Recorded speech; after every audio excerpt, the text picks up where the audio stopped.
আসসালামু আলাইকুম। এখন শুনবেন সংবাদ শিরোনাম। জাতীয় ক্রীড়া ভাতা কার্যক্রমের উদ্বোধন করলেন প্রধানমন্ত্রী তারেক রহমান। দেশের জন্য স্বর্ণজয়ীদের সম্মান। দেশে হঠাৎ হামের প্রাদুর্ভাব, হাসপাতালে রোগীর চাপ সামলাতে হিমশিম অবস্থা। এপ্রিলের প্রথম সপ্তাহে আসছে টিকা, জানালেন স্বাস্থ্যমন্ত্রী। অন্তঃসত্ত্বা ও গর্ভের শিশুর জীবন রক্ষাকারী ইনজেকশন নিয়ে মরণ খেলা। আমদানি বন্ধ থাকলেও বিক্রি হচ্ছে নকল রোফাইলার। যমুনার অনুসন্ধানে নাটোরগুরু শনাক্ত।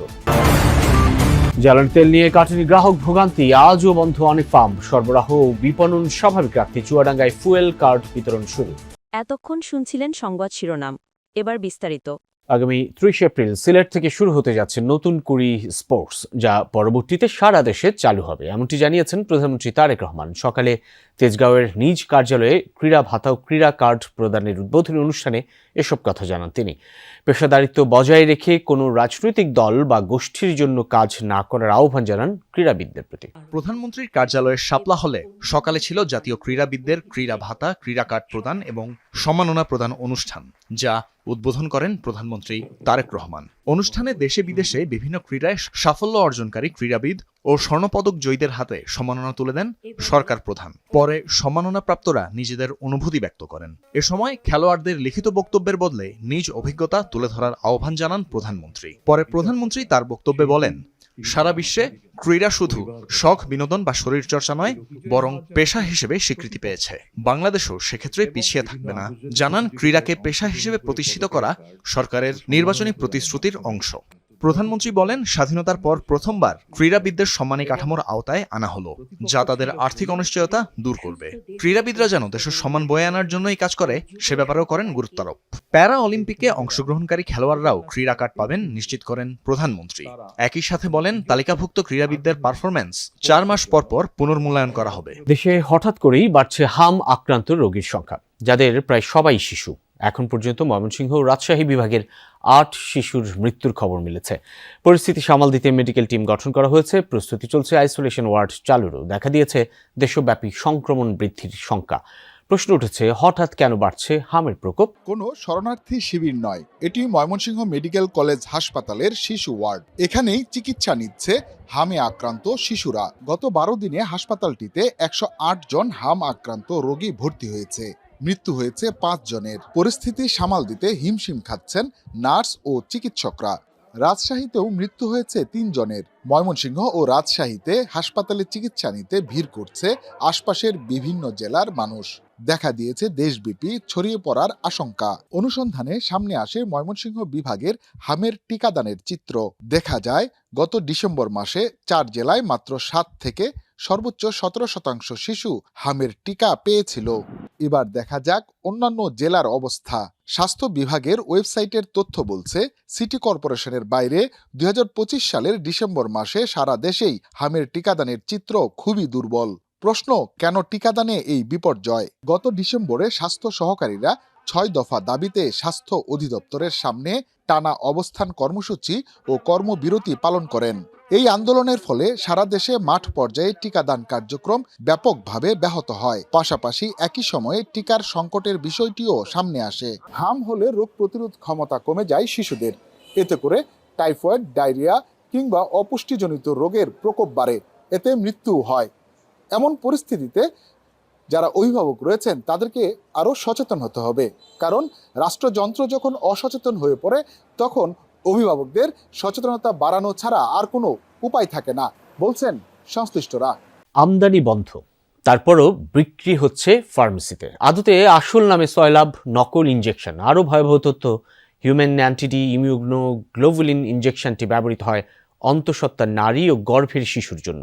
মানুষের প্রাণ নিয়ে ভয়ঙ্কর এই খেলায় মেতেছেন আমদানিকারক প্রতিষ্ঠানেরই এক কর্মকর্তা।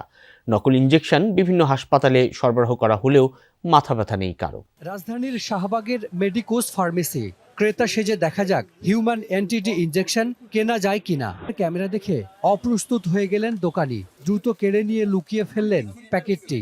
চেষ্টা করলেন পালিয়ে যাওয়ার। কলেজ গেটের বুশরা ফার্মেসিতে প্রেসক্রিপশন দেখিয়ে জানতে চাই হিউম্যান অ্যান্টিডি ইনজেকশন আছে কিনা। ফ্রিজ থেকে বের করে দিলেন দোকানি। দাম ৪,৫০০ টাকা। ইনজেকশনটি সুইজারল্যান্ডের তৈরি, কোম্পানি নাম রোফাইলাক 300। আমদানিকারক হিসেবে মোড়কে লেখা international agency BD limited. Money receipt দেখতে চাইলে বদলে গেল উত্তর। এবার বলছেন কিনেছেন মিটফোর্ড থেকে। কিউআর কোড আছে মোড়কে, স্ক্যান করলে আসলো না কোনো তথ্য। লেখা did not match the documents, অর্থাৎ ইনজেকশনটি পুরোপুরি নকল।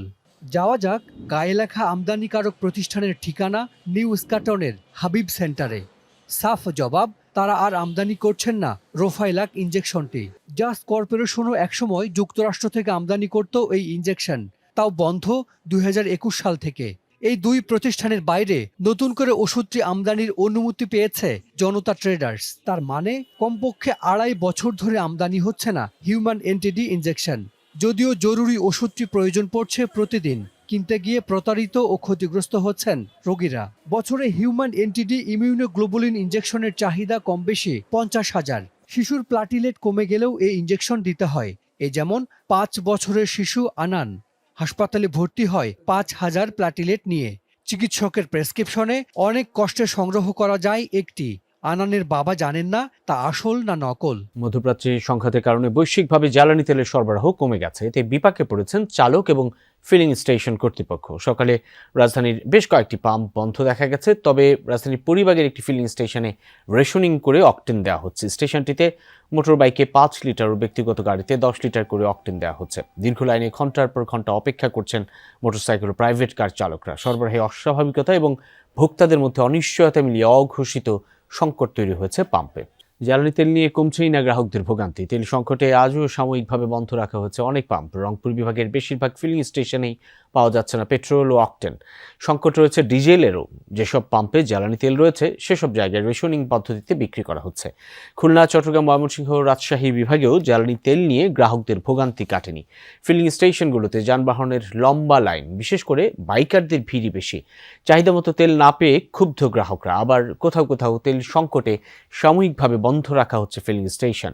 পাম্প সংশ্লিষ্টদের দাবি তারা চাহিদা মতো সরবরাহ পাচ্ছেন না। অন্যদিকে ডিলারদেরও দাবি ডিপো থেকে মিলছে না চাহিদা অনুযায়ী তেল। জ্বালানি তেল সংকটের ধাক্কা লাগতে পারে বিদ্যুৎ উৎপাদনেও। শুধু ফার্নেস অয়েল আমদানিতে দেরি হলে এবার গ্রীষ্মে লোডশেডিং হতে পারে 3000 মেগাওয়াট পর্যন্ত, এমন আশঙ্কা বেসরকারি বিদ্যুৎ কেন্দ্র মালিকদের সংগঠন বিপ্পার। সভাপতি জানালেন, ফার্নেস অয়েলের চলমান মজুদ দিয়ে এপ্রিলের দ্বিতীয় সপ্তাহ পর্যন্ত ব্যাকআপ দেওয়া যাবে। এরপর চাহিদা সামাল দেওয়ার কোনো প্রস্তুতি এখনো নেই। অপরিশোধিত তেল বা ক্রুড পরিশোধনের পর যে ভারী ও কালো পদার্থ তৈরি হয় সেটি ফার্নেস অয়েল নামে পরিচিত। বাংলা ভাষায় অনেকে এটিকে গাদ হিসেবেও চেনেন। দেশে ডিজেলের পাশাপাশি এই তেল দিয়ে বিদ্যুৎ উৎপাদন হয় ভাড়ায় চালিত কেন্দ্রে। বিদেশি রিফাইনারিতে পরিশোধনের পর এই তেল পাওয়ার প্ল্যান্টের জন্য আমদানি হয়। ফার্নেস অয়েলের চাহিদা বছরে প্রায় 40 লাখ টন। কিন্তু এই তেল আমদানিতেও বিপত্তি বাঁধিয়েছে মধ্যপ্রাচ্য সংকট। যুদ্ধ শুরুর পর থেকে প্রতি টন ফার্নেস অয়েলের দাম বেড়ে দাঁড়িয়েছে $900 আশপাশে, যা সাধারণ সময়ে